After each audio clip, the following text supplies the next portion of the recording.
Okay, welcome. My name is Brian Birch. I'm the director of the Center for the Study of Ethics here at UVU, and our center is the host each year of Ethics Awareness Week.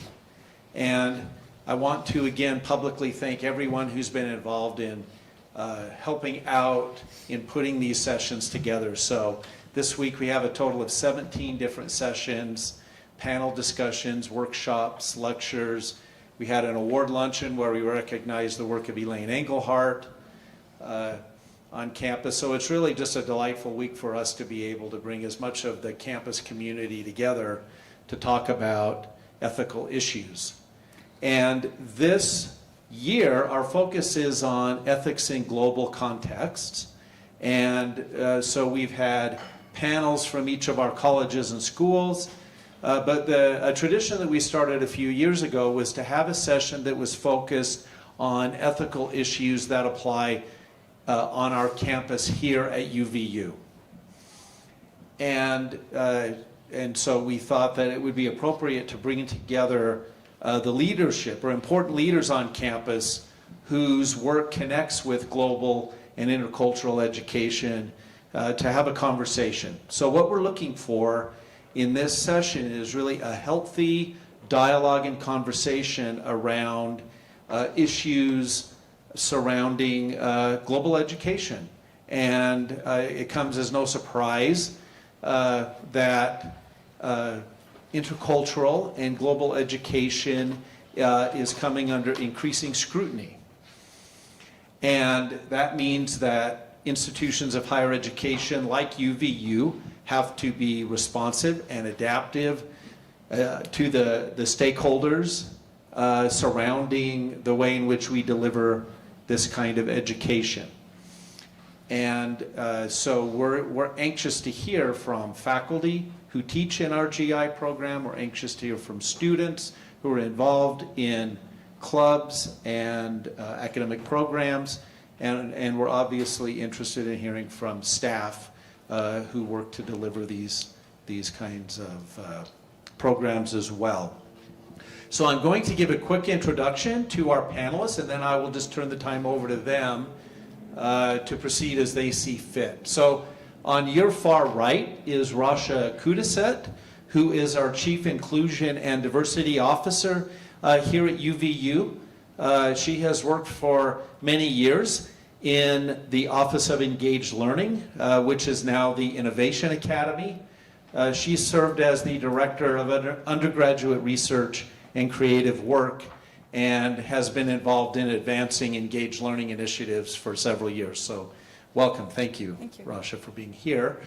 To her right is Janet Colvin, who is the Associate Dean in the College of Humanities and Social Sciences here at UVU, and she is the co-chair of the Global Intercultural Committee. And Janet has been working for many years to advance these initiatives on campus. She comes out of the communication department and is a specialist in cross-cultural communication and education. And last but not least is Bryan Waite, who is the chair of the Secondary and Special Education Department here at UVU. But more importantly for our purposes, he is the director of Global Intercultural Academic Programming here on campus. And in many ways the tip of the spear in terms of delivering these programs. It's been a pleasure to be involved myself. I'm a member of the Global Intercultural Committee, and so I am as passionate and interested in these issues as anyone. So without further ado, I'll just turn the time over to the panel. Please join me in welcoming them.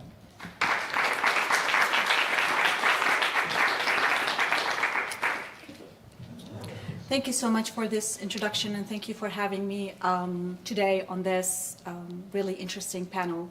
Do you hear me right? Okay. Is that better? Yes. Okay. Today's topic is really becoming one of the most important topics in higher education, especially all the political climate that we're going through and the impact on our students and faculty and staff.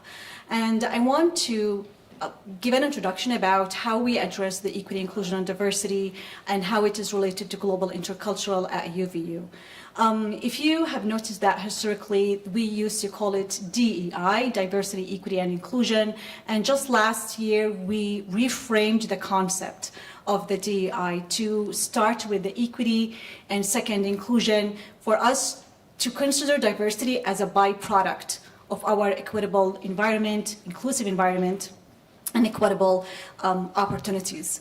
With that, our focus is to establish the environment to be welcoming, to be understanding, and to have a safe space for everyone to have a voice and account for their voices and provide the opportunities for all students and employees. The global intercultural part of it, it becomes that inclusion and diversity and equity, inclusion and diversity is the core ethics in higher education, where how we treat each other, how we respectfully disagree, and how we communicate this approach and this attitude to our students, and how we practice that in our daily lives. Global intercultural assessment, working with Janet and Bryan, been one of my most favorite assessment projects, where we were able to understand the concepts of global intercultural in terms of skills, awareness, applications, and practices. And if you look at what employers are looking in new employees, cultural competency and teamwork, they are in the top 10 preferred skills in new employees and graduates. And that's why we focus on global intercultural or intercultural competencies at UVU, whether it is in the curriculum or even in training and workshops. One of the pushbacks that we receive a lot is that it is a mandatory training.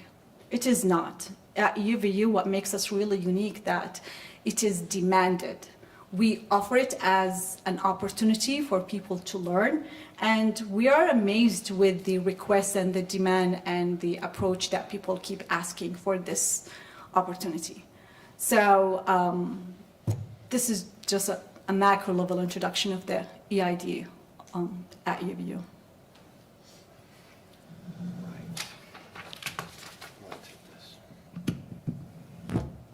So Bryan asked me if I was going to move, and I said, no, I'll just sit. And then I'm like, that's not me. So,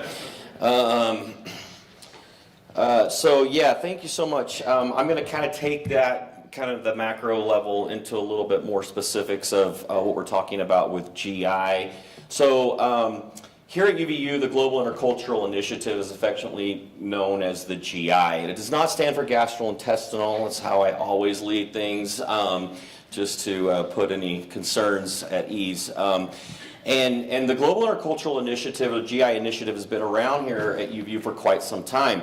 By no means did Janet and I start this. There are folks in this room, like Pierre, who were very instrumental in the initial part of the GI. This goes back all the way to 2005. The Board of Trustees approved a requirement here at UVU that every student graduating must have a class that is designated with a G. Back then, there wasn't really a system in place for what that meant, so there were a lot of faculty that were kind of just trying to put that together and make sense of it, and then make their classes have this designation of G.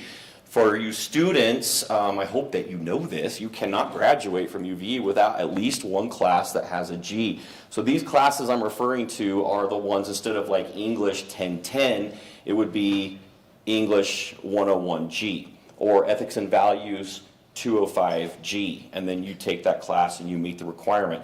Here's the problem with that. We actually know from research that having one experience or one exposure to something like that, like a diversity class or even an experience abroad, can actually move students, can, not always, but can move students in a negative direction in their cultural awareness and openness. And there's a lot of reasons for that. Sometimes it solidifies stereotypes. Sometimes it leaves students with kind of a, holy cow, I didn't know racism was still a thing, and now you just told me it was, and I don't know what to do with it now, kind of a deal. And so what we've done at UVU is try to work really hard to expand the offerings that we have for students so that, you can meet the requirement with one class, but we also have what's called a GI distinction that students can participate in where they engage in more, right? They can do a study abroad, for example, or they can participate in practicum hours where they're engaging with diversity. And by the way, Brent Spencer is in the room. If you're interested in study abroad, he's the guy to talk to, and he can help you with that. And then you have a variety of classes that you take, not just one, but you take up to actually 4. And then you take a capstone course where you would professionalize your GI, okay? And I'll talk a little bit more about that in a second. But I wanted to share with you real quick. This is the easiest way to go and see what the whole GI initiative is about is just Google UVU GI. You'll get to this site right here. There's the students' resources and there's the faculty resources. But if you just want to read along here, I wanted to just kind of give you an idea of what we're about. The global intercultural competence is essential in every professional and civic environment. The GI requirement underscores UVU's commitment to valuing global intercultural opinions, backgrounds, traditions, perspectives, and experiences. And this is actually a really interesting piece to it because we've had lots of conversations here at UVU of what is the difference between the global and the intercultural? Could it just all be global? And actually for a while here at UVU, there was a big push to kind of just drop the intercultural, the I part, and just have everything global, and everything fits under global. And there were some strong voices, mine included, Janet's as well, where we felt there is a big difference between what we mean intercultural and what we mean global. There's a lot of connections, right? There's a lot of overlap, but there's distinctions as well.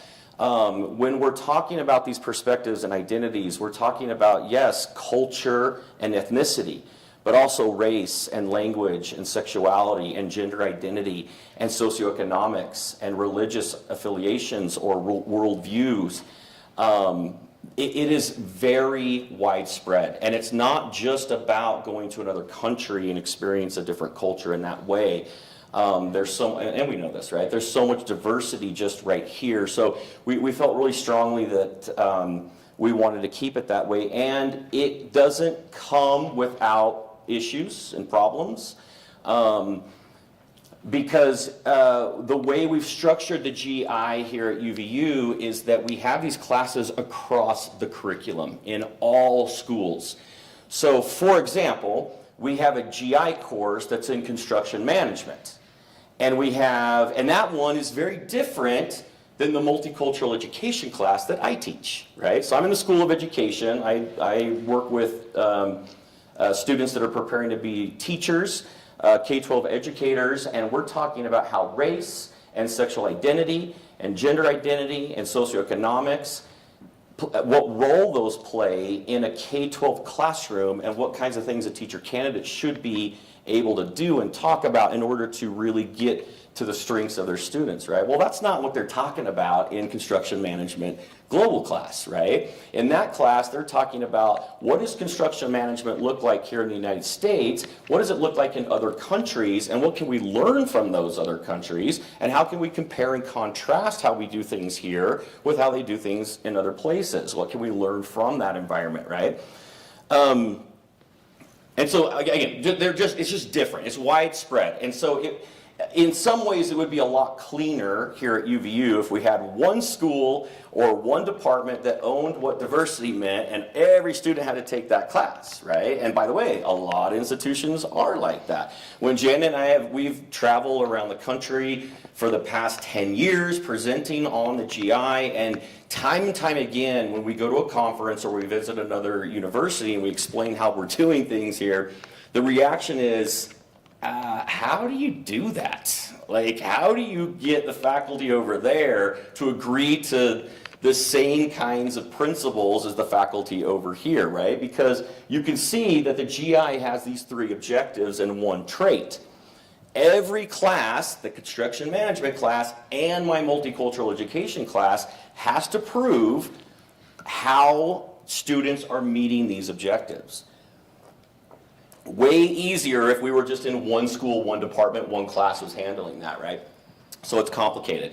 But back to the paragraph here, the global intercultural requirement contributes to student success by fostering an awareness of a variety of cultural perspectives and experiences, which is a vital element of higher education. The GI initiative is a component of this, it's now called the Office of the Innovation Academy. The GI understanding should be considered and explored from a variety of perspectives. The requirement will foster greater understanding of, interaction with, and appreciation for cultures that reflect the diversity present within the local and campus community up to the larger state and global context. So what we, there's kind of a word I presented yesterday on something else, but I used it there as well. It's glocal. What are we doing globally at a local level? How are we making those connections, right? I actually love that word because in my teaching, I'm always trying to get my students to look at the so what. So if we're talking about this or we're learning about this, so what? How does it apply to what I need in my life or what I'm doing? And I think the glocal kind of idea connects. Why would I want to talk about these global or intercultural perspectives? How does it change the way for my students, how does it change the way I'm going to teach math tomorrow, for example, in high school? And so we talk a lot about that in the GI. Courses satisfying the requirement will articulate and examine the unique perspectives, experiences, and concerns of individuals and groups representing cultures other than one's own. Such understanding and appreciation will both enhance the educational experience of students and develop skills that allow them to participate as inclusive, active, informed, and respectful citizens. So you can read the objectives. If you are in a G course, these objectives are in the syllabus, and they are integrated into the course in some way. There are, my last count, 77 courses in any given semester that have the G designation, and those courses have multiple sections. So we carry 150 to 170, I think, courses a semester that have the designation. And Rasha, you might know this, we basically have about 2,500 students a semester that are getting a GI course. Do you remember when we were looking at the data? Something like that. It's quite large. And so they are making a big impact. Let's see here. Some of the topics, some of the kind of things that we hit with this perspective are, and then going into the distinction as well. So like for the students that are like, okay, that's great. I actually don't just want one class. I'd like to do a little bit more with that. You can go right here to the distinction. And if you don't know this, if you sign up for this distinction, you can actually graduate from UVU with credentialing in global and intercultural work. Okay, this is a program that we developed probably 8 years ago and have been running, and what it gives you is a distinction on your transcript. So you would graduate UVU degree, and then under that it would say global intercultural distinction. Many students use this to get jobs and to go to grad school. We've talked to employers who very much want to hire people who know and have skills in how to work with people who are culturally different than they are. And it's one thing to go to a university and go through the kind of the experiences that you have, and you're like, oh no, I really like diversity. Other people are great, right? But it's quite another to be able to sit down in front of an employer and say, I know that you just interviewed 25 other people. This is why you want to hire me. I also have that degree, but I know how to work with people who are different. And I have credentialing, right? I have this distinction that I did. In this program, we actually help you build a portfolio. So you leave UVU with evidence that you have and know how to work with people who are different from you. Again, going back to our travels around the country, we actually know of no other institution in the country that is giving students this level of academic experience and credentialing in their university. There's a lot of other institutions. There's a couple in Florida, for example, that are doing semi-similar things, but they are not giving students an academic credential when they graduate in global intercultural work. So it's a very unique program. It's quite awesome, I think. Again, it's complicated because it looks different. I have students that take the capstone course, which is part of this distinction, that are in social work, and then others that are in business.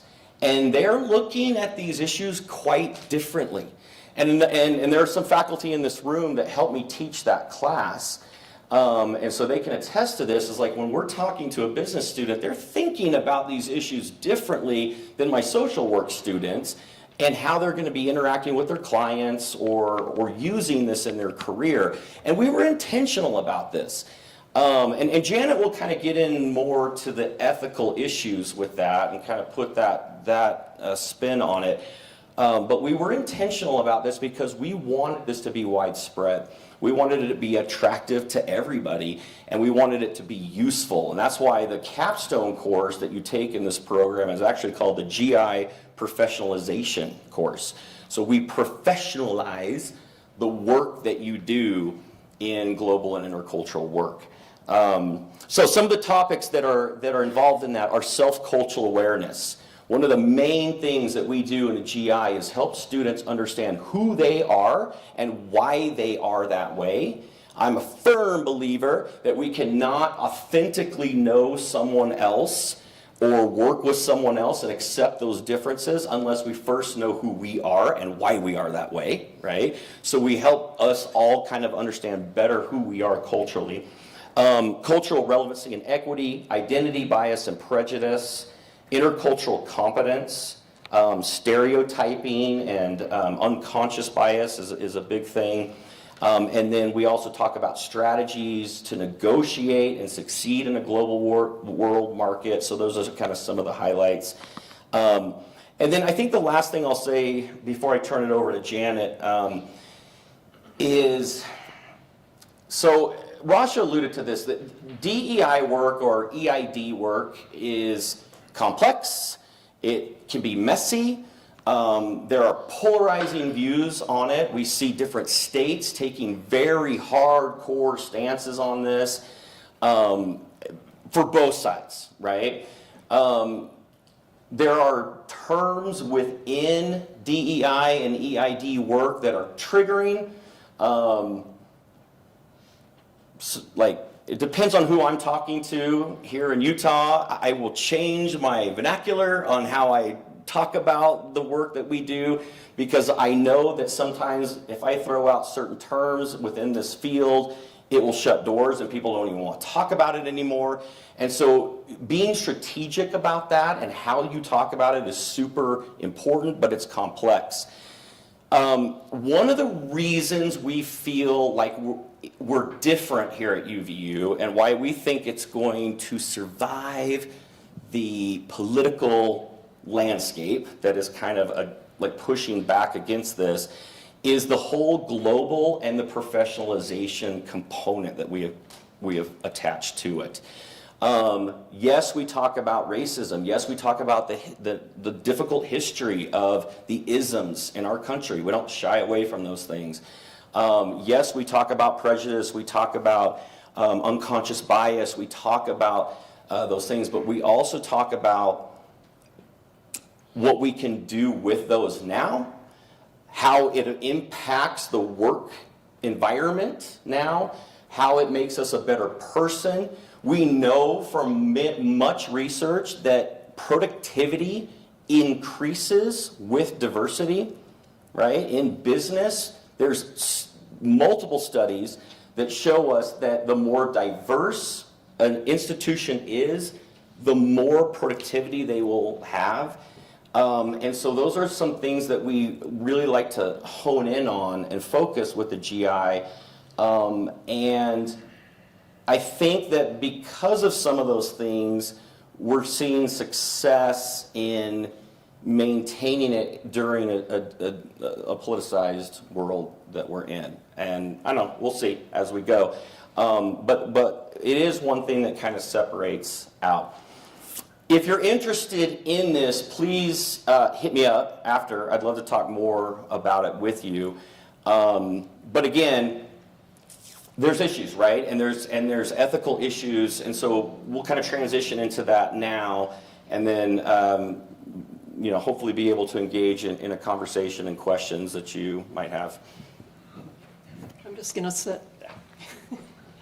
So when we talk about ethics, what's interesting is that the Board of Trustees approved this credit for students as a graduation requirement because it is an ethical issue, that we should be talking about these kinds of issues in our classes, and that our students coming out of UVU should have had conversations about people who are different from themselves and how they're going to interact and how they're going to see themselves in those relationships. And it's really interesting that you can talk to people who have grown up in Utah who say, oh, everything is still the same as it always has been. There's not a lot of diversity in Utah. But the reality is that that is changing drastically. The ages are changing. I have a friend who works for Granite School District who is over refugees. There are over 80 languages being spoken in Granite School District. There are issues with that because they take those students and bring them in at whatever age they are and put them in the class. So say they're 15, they end up in 9th grade, even if they can't speak English at all. And so they're having to deal with all these issues. And so we can't say we're the same as we've always been, we're not changing, because demographics are changing. And if we're doing a disservice to our students if we don't have this requirement and we don't have these difficult conversations. And I think one of the big things that you can see on, well, it was up there, on objectives is that we ask that any faculty who are teaching these classes compare and contrast. So it's not just, you're going to go learn about this other culture. We're going to learn about festivals that they have and food that they eat, and maybe even learn a different language. But we're going to go beyond that and say, what is it that we can learn from these other cultures? What can they learn from us? How can we have interactions that are really ethical actions that aren't saying, we know better than you do? And sometimes you have people who have lived in another country who come back here and say we should have a credit because we've lived in another country, when all they did was live on a military base and they never even went off the base. Or they didn't really interact with people in ways where they really understood that other culture. So there's a lot of complexity to this, but we think compare and contrast is really important.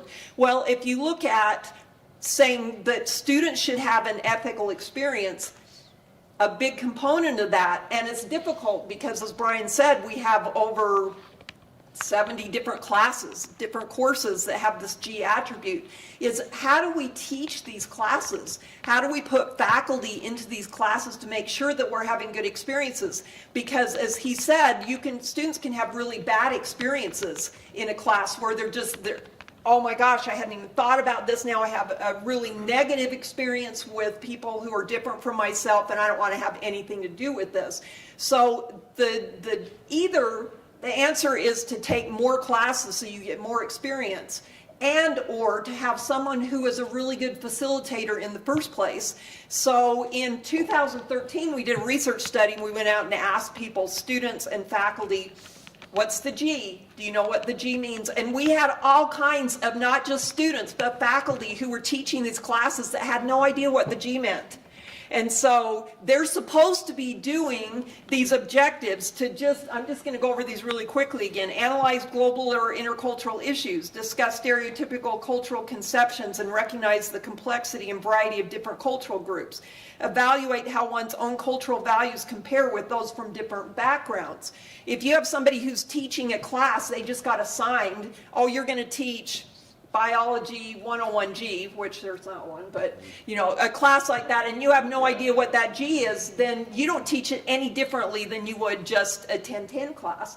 So we as a committee, Bryan and I, as we started this committee and really delved into what we wanted to do, went to lots of different workshops and said, what can we do for training? Because we consider that it is unethical to have a faculty member teaching who doesn't understand these issues, who's trying to teach this to students, because it's not fair to anyone to have a class where the faculty member is not aware of these kinds of issues.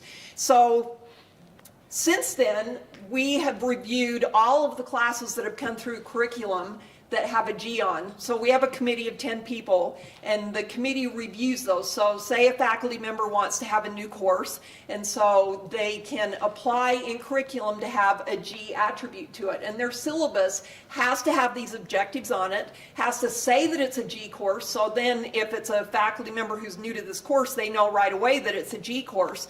And they have to have assignments, and a key assignment that really encapsulates what we're trying to get out with these G courses, and have this spread throughout the whole semester. So they can't just have a week where they say, we're going to talk about diversity issues on the first week in November, and then we're not going to do it the rest of the semester. So we're saying if you're going to teach these G classes all the way through the semester, you're going to talk about these issues and talk to students about it.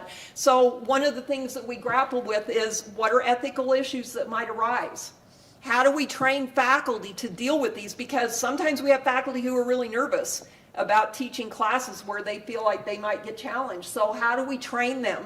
And so we developed a whole series and a number of iterations for these trainings. And currently we have a series of 4 classes that are required, and then 2 electives that are done through OTL. So a faculty member can get a G certification. And these are not required, but they're highly encouraged, because we talk about things like cultural identity in the classroom. How does a faculty member bring in an identity already to the class? And what does that do for the students that are in the class? Because we all have lenses with which we view the world. And the students come with that, and so do the faculty. And so in this training, a lot of times we'll talk about lenses and how that colors the world that we view. And it goes beyond just race and gender to things like socioeconomic level, or if you're a first generation student, how might that impact how you saw the class or your interaction with the faculty member. And we ask the faculty to really look at their own lens and what they're bringing in, and how we all make decisions. First day of class, you go in and you think, oh, that's going to be a really smart student, or this is going to be a student who's going to be quiet and not contribute, which may or may not be right. And so we say, take a step back, look at this yourself, kind of become more aware of your own biases and how that might impact the class. Another one is equity pedagogy, teaching strategies for making sure that the students in the class, that we see them with assets rather than deficits. Like I remember a number of years ago, we had a public speaking class because I'm a communication professor, and the adjunct came in and said, I've got this student from Mongolia, what am I supposed to do with him in my class? And it's like, what are you supposed to do with them? Like, now this is a deficit that I have to deal with, instead of, what does this student bring to the class that will add, that we would have never had if the student from Mongolia hadn't been in Mongolia? The student hadn't been in the class. What can they add to that? And each person brings in particular assets, but we don't know what those are unless we get to know our students. And so in this class, we talk about how to get to know students, how to find those assets, how to bring them to play in the classroom so that we can have more robust conversations. We also have a culturally relevant pedagogy class where we have increased awareness and skill building. So no student who comes in is an empty box, just waiting to be filled with whatever faculty decide they're going to talk about, or what the topic is. But each of us can, again, bring our own experiences to play and contribute in that class. So we have some other electives. We have a gender pedagogy, a global intercultural pedagogy, anti-racist pedagogy in the classroom, religious, spiritual, and worldview diversity. And these other courses are not to say that this is exhaustive, but these are the types of topics that you might bring into your class.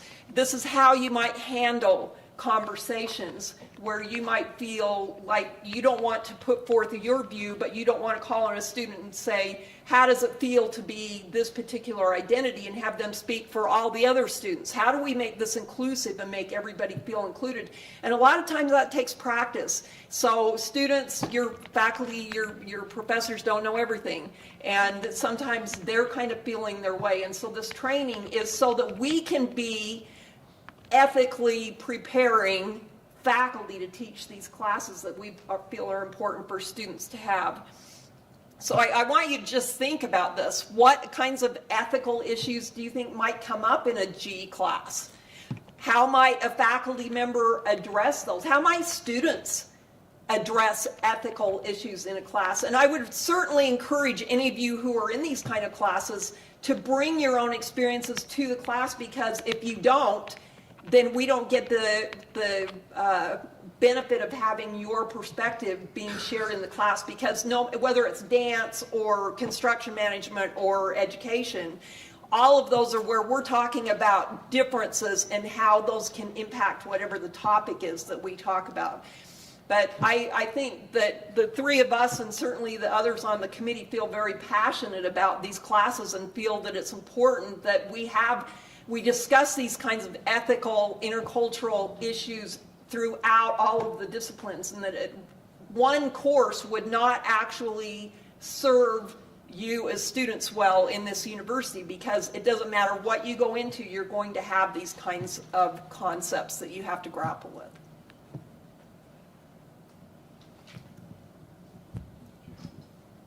Thank you.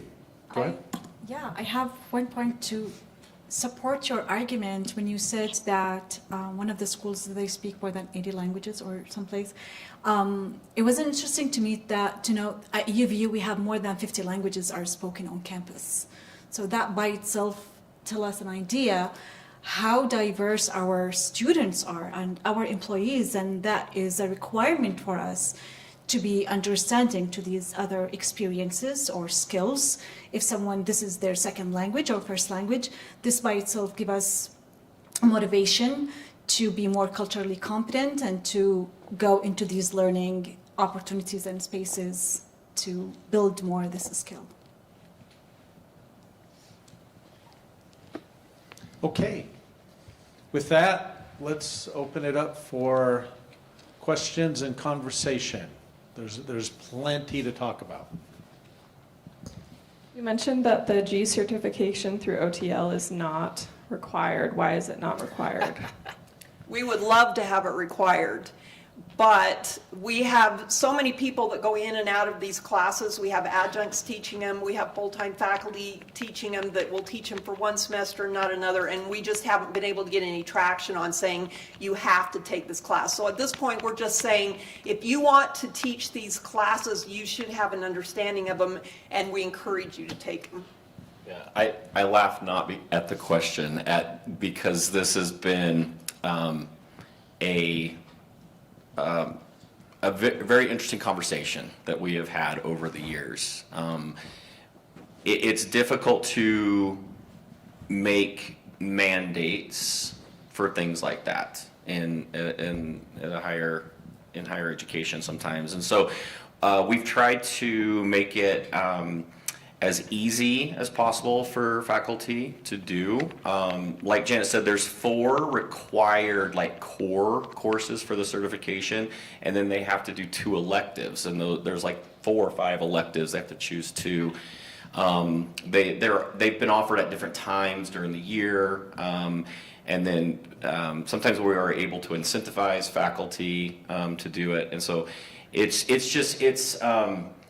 been an interesting conversation to have. And so at least when I've in the past worked a lot with department chairs to say, hey, when we do have an adjunct that comes in or someone new on the faculty side, to remind them, hey, don't forget, if you're going to assign them to teach a G course, they probably should go and do this OTL training. And for those who don't know, OTL stands for the Office of Teaching and Learning. So it is a office on campus that is a support office for faculty. So Canvas, everybody knows about Canvas. When faculty have issues with Canvas, they can go to OTL and they can get help. OTL has a number of different professional development workshop series for faculty. It's not just the GI. There's a lot of different things that faculty can participate in. Like, for example, Ben, what's the one that you lead? 402G? No, the OTL workshop series that you do. Oh, sorry, the MIRA, Mentoring Undergraduate Research. Yeah, so Ben leads one that helps faculty know how they can mentor other mentor students. And so there's a lot of different things that OTL provides resources for. So they've kind of been the vehicle for us to deliver the training for this stuff to faculty. So anyway, great question. Is it the goal? Yeah, I mean, that's why Janet says not required, but highly, I would add highly recommended. So we try to really help department chairs really put a focus on getting their faculty there. Can I add to that? Yeah. Why it's highly recommended also, maybe others can be encouraged, is that data indicated that students who took GI from faculty, certified GI faculty, have higher grades and better engagement in these classes compared to students in GI classes with faculty not certified.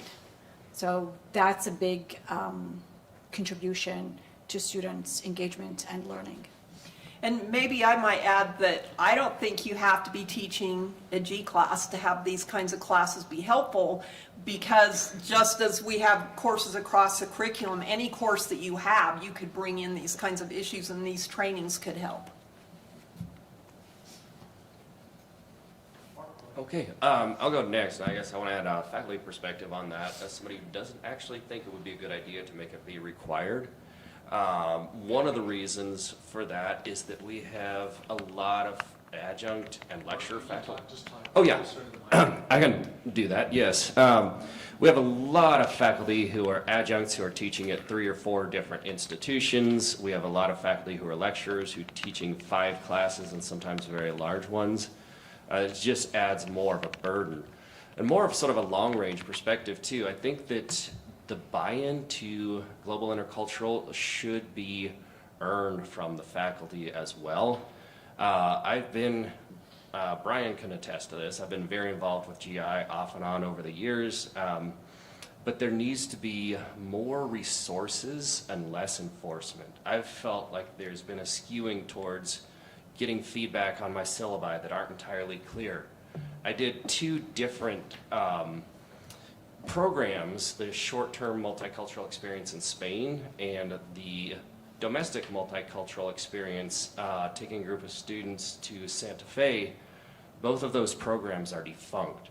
So I guess what I would like to see is those who are in leadership of GI really start to see themselves more as providers of a resource.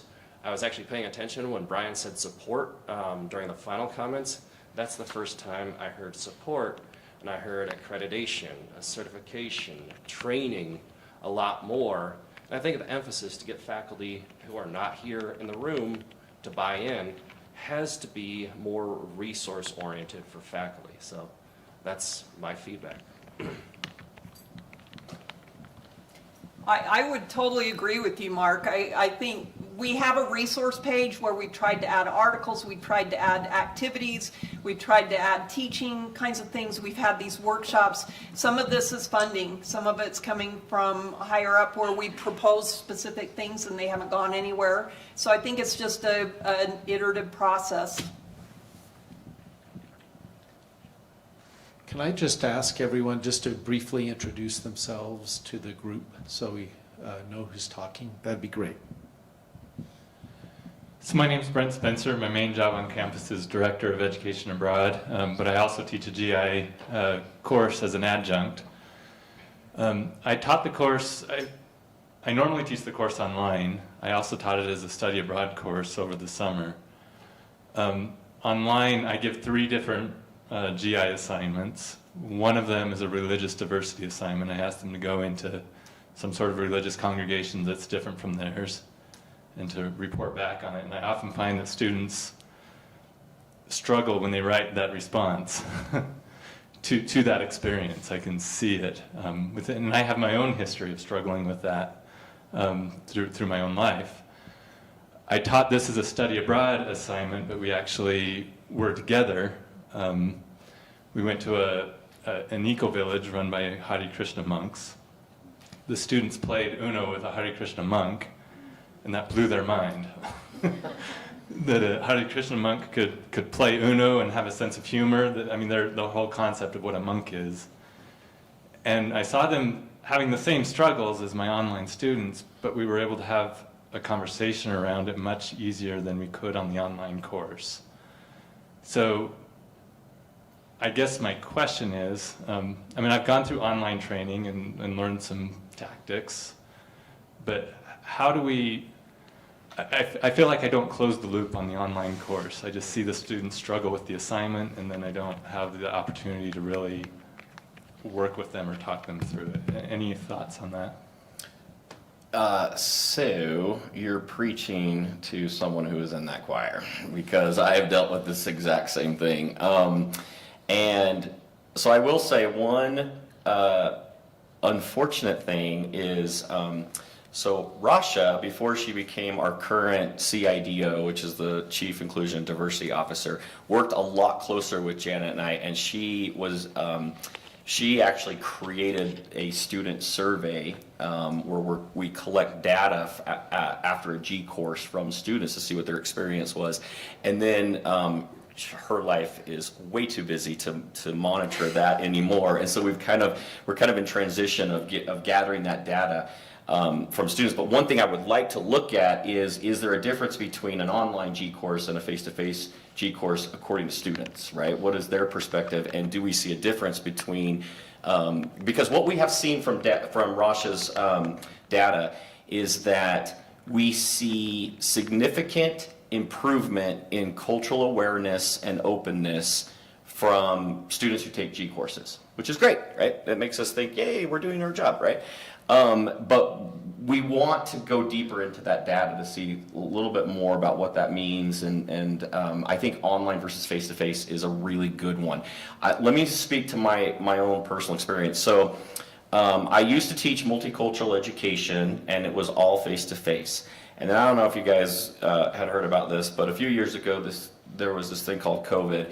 It hit, it was kind of big here, and then it kind of changed everything, right? So one of the things that I was forced to do was put my multicultural education class online, and I was like adamantly opposed to it. And I was like, there's no way this is going to work. There's no way you can have deep conversations about racism in this country or discrimination or how my unconscious bias manifests itself without creating a safe environment where people can be authentic and then maybe disagree and that be okay, and then we come out with like a positive, whatever. And I was just so against it. So one of the other things that OTL, speaking of them, did during COVID was kind of ramp up their online training. So I don't know if you students know this, but any online class that you take, that faculty members had to do two things. They have had to be certified, and they have had to have that course certified. And so I went through the certification process for that, and I was actually pleasantly surprised at how the course has gone since. Like, I thought it would not work, and what I have found in my own experience is that my students are at least reporting that they are enjoying the course and the content. I don't know, maybe as much, but close to as much as the face-to-face. They feel like they're getting enough discussion where it's meaningful to them. I don't know if that's really the case, because I'm kind of with you. I feel like I'm missing some of the deep understanding and exploration on these, because these are difficult topics. I just want to emphasize, like, we're not talking about everything's, I guess, difficult, whatever, but we're talking about identity challenges sometimes, right? And so to have an online environment where you're telling students, hey, I'm going to challenge your identity or something, and then talk about it, and you're not providing a safe space where you can monitor that, it's tough. And one thing that we did with our faculty training is during COVID, we went online, and we still have some offerings online, but some of the facilitators chose to go back face-to-face on those after COVID, because we felt like we were missing that piece with the faculty even. And so I think it's a good debate, it's a good question. It's one thing I think we should collect more data on, whether or not we see a difference between an online G course and a face-to-face. I will say with the online, they have a lot more opportunity to actually write things out, and that has some value too. So Absolutely. there is a lot of value in the online format as well. Yeah. These deep conversations are just hard to close that loop. Can I add to that? So although we did not look at the data in person versus online classes, but when we look at the historical data that we collected and we look at the COVID year, although we still see a positive change in intercultural competency, because we tend to ask the students to reflect about their experience, to self-assess before the GI class and after the GI class.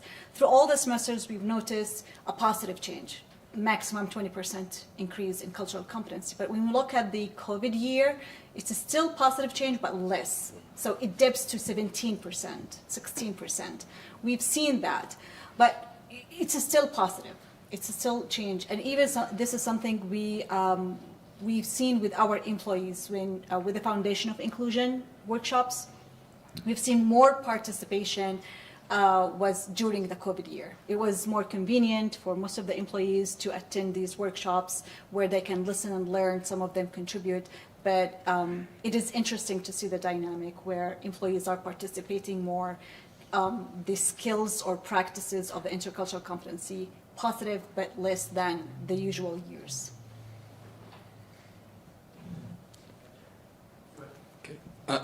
I'm Carter Darger, and I am just kind of curious. I'm a student here. I'm kind of curious on what resources we as students have available to us if we feel like our O&G courses don't necessarily meet the objectives in a way that we think is valuable to us. Are there ways for us to encourage faculty to add more, or?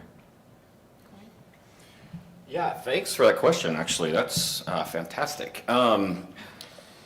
It's a tricky thing because Janet and I, although we direct the GI program, we don't own anything. We don't own the curriculum. Curriculum here is owned and managed by departments and faculty themselves, right? So for example, Janet and I cannot sit down and say, I think we need another G course in accounting. So we're going to create one. Like that needs to originate from the accounting department, and it would go from a faculty. So this is kind of the process. The faculty member would say, "I really think that my class lends itself to these objectives. I would like to make it a G course." And a lot of times that faculty will reach out to us and say, "Hey, what kind of help and support can I have?" And so we share that with them. And then the next step is for them to work with their department chair to make that course a G course. And so it's not controlled by us, it's not owned by us, these are department and faculty owned. So it makes it a little bit challenging for Janet and myself. So the correct answer to your question is to work with a department chair of that department and say, hey, I kind of think that the objectives for this class should be this, but I don't feel like that's what I'm getting. What advice would you give me? But because GI is a little unique, there is this layer as well.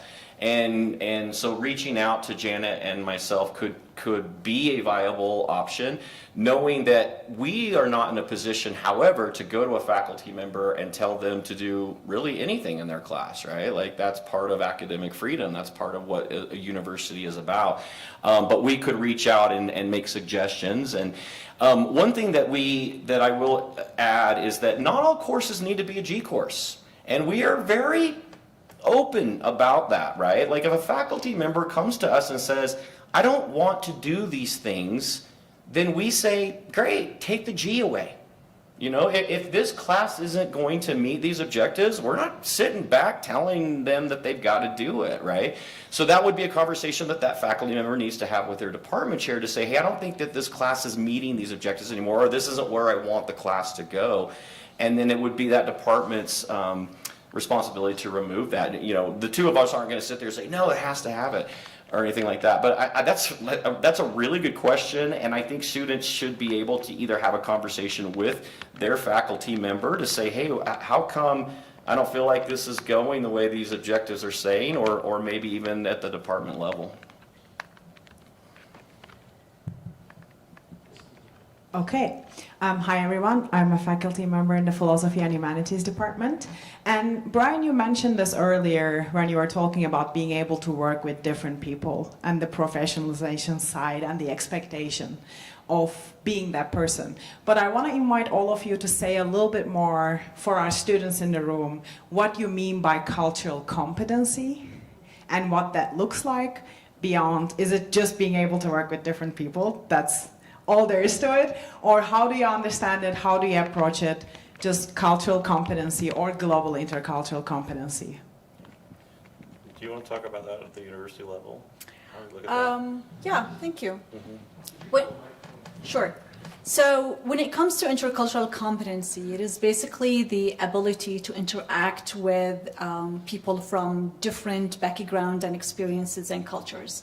And it's very important here to know, to highlight what do we mean by diverse or different, because we're now looking at diversity beyond the basic categories that we report in IPEDs. We're looking at experiences, we're looking at languages, cultures, internationalism, we're looking at ability and disability. So we have a vast definition of what is different and what is diversity. And the ability to interact with all these differences, it applies to the self-awareness and surrounding awareness of surroundings, knowledge of how to communicate with people different than us, whether we have the skills of this communication and how we apply it in real life, in the classroom, in meetings, in our day-to-day interaction.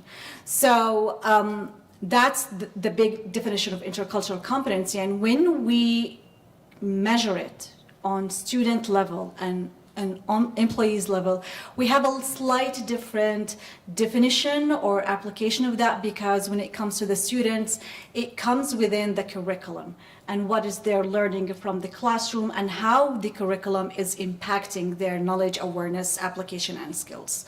When it comes to the employees, we're talking about a different aspect or perspective, is about how well they know the topics, how well they can interact and identify differences, and how they can communicate these differences respectfully and disagree respectfully. So that's when it comes to overarching how we look at it from the university aspect. We also track employers' assessment of our graduates' cultural competency and teamwork ability. And these two traits, I remember they registered in the top 7 skills our graduates have when they go into the workplace. And when it comes to the national ranking of what skills employers like to see in graduates, cultural competency and teamwork is in the top 10. And I think that besides the respect, a recognition of the complexity of these kinds of issues. I remember I had a student who I'd ask in my intercultural communication class about how they had come to have certain perspectives on, I think it was people in Hawaii, native Hawaiians. And this student said, well, it just is. I said, you got these ideas from somewhere. Where did they come from? And they're like, I don't know. I mean, it's this very ethnocentric point of view of saying I'm the center and everybody else is different somehow, and it doesn't really matter. It just matters that I'm here in the center. And I think the more that we can have discussions that help students to be able to discuss respectfully and recognize complexities and differences helps them move out of that ethnocentric point of view to recognize that there's much more to this conversation than just an initial, this is how it is. Yeah, I agree. And just to add, I guess, because I don't want to repeat, I think that was really good. I mean, we can look up online and see what definitions there are of cultural competence. And I think a lot of how we state what the GI is how I feel about it. But I mean, if I just kind of unpack it all and just how I feel, it's an understanding of how I view the world and where that comes from, and that isn't right or wrong or good or bad. It's based on my experiences and my upbringing and all these things that are probably invisible to me, right? Like I don't even realize why I view the world that way. And so coming to that realization and then knowing that when people are different from me, it is just that, it's different. And so and understanding that, and because I think the answer to your question is really complex, right? I think we try to put a definition on these kinds of things and like, oh, that's what it looks like, but that might be what it looks like here and not here, right? And so it's just, this is what makes this work. And that's probably why I'm so exhausted in my career right now, because it's hard and taxing work, right? Like when you care about these issues, there's not an answer to them. There's sometimes this answer doesn't work anymore, and so it's really complex. And I think for me, I've had to learn in my career to be okay with that. I remember when I was younger, I was not okay with that kind of thinking. I needed an answer for things. I thought this way or this way. And it's funny because my parents will kind of tease me now because they're like, I don't even know who you are anymore. Because I'm like, I don't know, it could be that or it could be something else. And they're like, what are you talking about? And I'm like, I'm okay with that. And I think for me, that is a lot of what cultural competency is about, is getting away from the idea that it has to look a certain way or be a certain answer, and then I can learn in those diverse contexts. So I have a question. Do you want to follow up? No, there is a question. Oh, I'll defer. Hi, my name is Aaron. I was wondering, earlier you guys said that if the teacher is certified, you notice that the students have a more time getting better grades or engaging more. Is there a way for us students to see if our teacher is certified so we know to sign up with that professor so that we can do our best to further achieve our goals? That I know of. Not that I know of. Because it's not required. Okay, I'll take moderator privilege here, or microphone holder privilege, I guess. Rasha, this is directed to you. UVU is obviously a fast-moving institution. There's been a lot of fluidity, right, in this area. I understand what a challenge it is to be a CDIO anywhere in the country, and especially in this political environment, and with the added challenge of being at UVU, where every year this university is a different place. But I want you to be able to share with the group, from your perspective, what you think the key challenges are in helping to educate the campus about what we're trying to do in this area, and some of the thoughts you have moving forward in your position. Well, thank you. This is a big question. So to identify challenges when we speak about equity, inclusion, and diversity, it is a lot. When I first came into this position and I was doing my listening tour, to be honest, negativity was the theme around the topic, around the actionable items, around what we're doing or where we're going with this concept. And I took it as a mission, is that the AID needs to come within, from the students, from the employees. This topic is not a top-down topic. It has to be a bottom-up. And the first challenge is that to get people's ownership and buy-in into the topic and participate, to give the time and efforts into it. It is not in anyone's job description, except mine and my team, 2 members of my team. We are 3 in the office, currently 2. We're hiring a new one. But because it's not someone's job description, it becomes coming above and beyond. And the most challenging one is, the part of the job is how to get people to go above and beyond their time and efforts and put the work in. And to bring the allies. And I have noticed, because the tricky part is to give that ownership to people and give them, hey, this is yours. Tell me, what do you need? Tell me where's the gap, do you see it, and help me fix it. That was the first step when we restructured the Campus Inclusion Committee, where we brought people from every college and every division, and then we asked every college and every division, have your inclusion committees in these areas. Look at your data, look at your division and college composition. What are your strengths to build on it? What are your gaps to start working and developing programming and initiatives to fill in these gaps? And that was great. I can tell you, probably we have more than 90% positivity about the topic now, where people are enrolling in the committees, they're writing their plans, they are proposing their initiatives and programming, and working with us hand in hand. There's always the maybe less than 10% who are like, no, I'm not going to do that with you. I'm on the side. And that's okay, because it's okay to disagree. But since we have this common goal, have this common understanding that this is work for everyone to feel they belong, this is their space, this is their place. I found this on the web. No one's talking to me, sorry. So it is basically telling everyone that this is your space, own it. Help me to build this place for you. Today, we're working on the Campus Inclusion Plan 3.0 for 24-28. We're still in draft 1.0. Today, I was telling Taylor here, is that we have more than 140 people contributed in some way, some capacity in this plan. That gives you how much people wanting for that change. And the fact that the campus composition is changing, we're increasing in diversity. We have a little bit around 20% non-white. We close the gap in gender enrollment and gender completion. We close the gap in gender leadership. We're changing. So we have to keep up with the demographic changing also in Utah.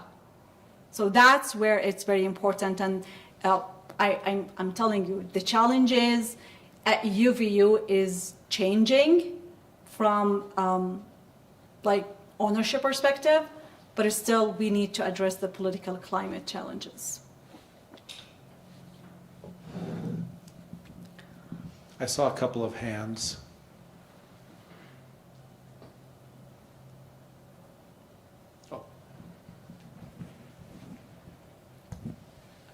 I was curious about something in follow-up to Erin's question. Is that your name?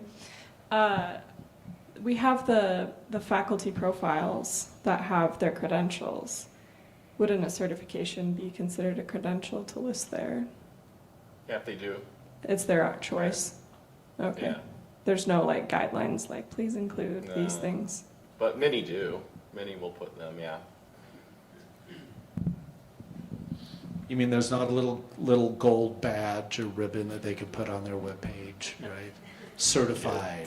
Russia, we should get a gold ribbon We should get to badge. this one, right? Yeah. No, it's a good idea. I mean, it's something that we're continuing to have conversations about, trying to figure out how to do better with all the time. So. Other comments, questions, Ben? I have two questions. Is our intent? Oh, Ben Johnson, faculty member in Student Leadership and Success Studies, School of Education. My question is there intention to grow the number of GI courses on campus to add more, a lot more? And then the second, or keep it about the same? And then the second question is, what do you find are the best ways that alumni are marketing the GI program? Well, I think like Bryan said earlier, we have no control over the curriculum. So we're open to however many want to put a course in. I think where we really want to grow it is in the distinction, so that we let students know before their last semester as a senior and they're getting ready to graduate that they can get this distinction, which means that, you know, we need to start marking this or find better ways to market this when they're freshmen and sophomores. So I think that's where we want to look for the... We need more. So we have talked and we want more lower division G courses. Yeah. Okay, because we know that it makes a difference. We have the data. And the majority of GI courses on campus are upper division, meaning that you're taking them, at the 3,000 or 4,000 level.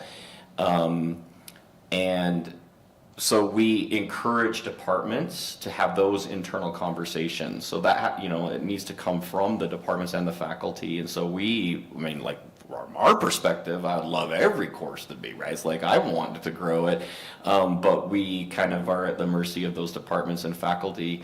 But lower division is, like Jan said, that's where we really want to focus. Also, because if we can expose them to a GI course, maybe we can say, hey, have you thought about doing a study abroad? Hey, have you thought about doing the distinction? And just, more exposure that way. And then, wait, he had another question. Okay. though. I want to address the question about the marketing Yeah. that they present.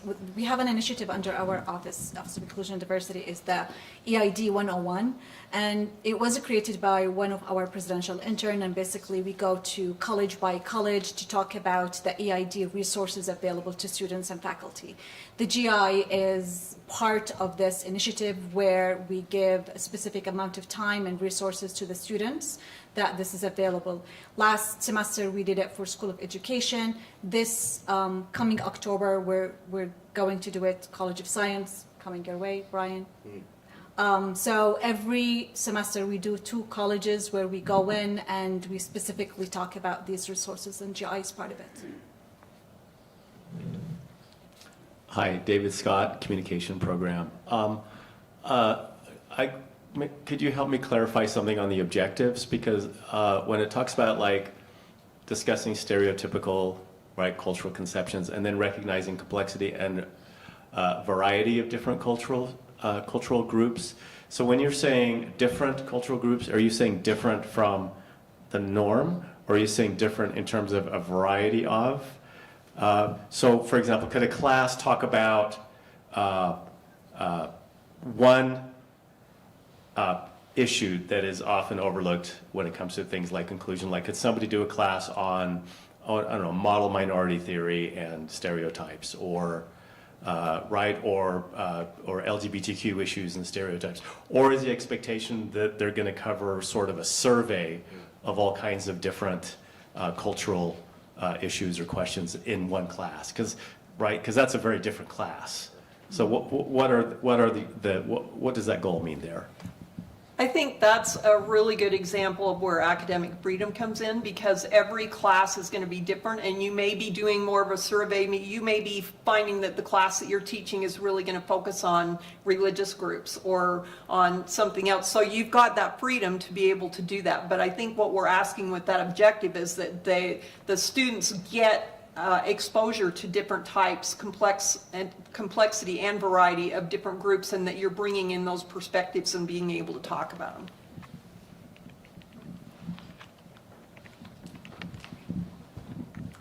Hi, Linda Shelton from the English department, and I teach English 304G, but I was interested in you wanting to have lower division G classes. I know a number of full-time teachers in the English department who would want their 1010 section to be G, but the problem is you have about 100 sections of 1010. Yeah.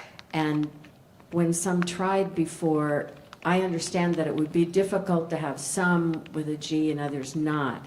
Is there any way to solve that?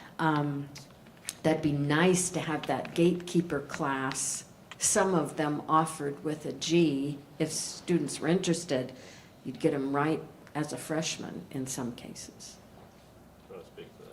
So it's a complex question. There is actually one class on campus where some sections are G and some aren't. It was before Janet and mine and Rash's time, and that's the ethics and values. It was determined a long time ago that would not be the case anymore, that wouldn't happen. If a course was going to be submitted as G, and I think there's course leaf issues. This is how faculty submit a course, and to become a course, for those who don't know, to have some sections have it and some don't. Ethics and values was just kind of grandfathered in. The problem also that we have with that is that we run into issues with having the graduation requirement. We have students that will take an ethics and values G course and some that won't, and then they get to graduation, they're like, hey, how come I don't have this G attribute? I took the same class as my friend who has it. So there's just a lot of problems with that. So the university has decided that they will not do that anymore, and I'm kind of supportive of that because, Janet I think as well, because of the problems that it creates. So a course like that is complicated for the same reason that you say, and I don't know that there's a solution in the immediate future for that. So. Final comments? All right, I want to thank everyone for coming out. Please join me in thanking our moderators. And I'm confident they would welcome your feedback as ideas and questions occur to you in coming days and weeks. So have a great rest of your day. Thank you. Thank you very much.